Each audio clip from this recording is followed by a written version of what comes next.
पंतप्रधानांच्या हस्ते नवी दिल्लीत सेवा तीर्थ इमारत संकुलासह कर्तव्य भवनांचं उद्घाटन.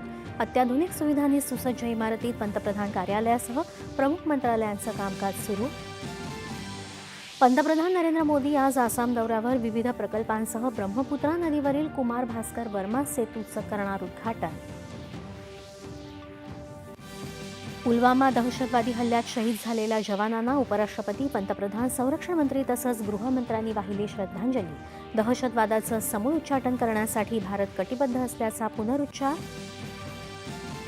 महाराष्ट्र सरकारचा घोषणांवर नव्हे तर निर्णयांच्या प्रत्यक्ष अंमलबजावणीवर भर असून 2030 पर्यंत महाराष्ट्र $1 ट्रिलियन अर्थव्यवस्था बनेल, असा विश्वास मुख्यमंत्र्यांकडून व्यक्त. सर्व परदेशी व्यापार करारांमध्ये शेतकरी, दूध क्षेत्र आणि सूक्ष्म, लघु आणि लहान उद्योगांच्या हिताचं संरक्षण केल्याचा केंद्रीय उद्योग मंत्री पियुष गोयल यांचा दावा.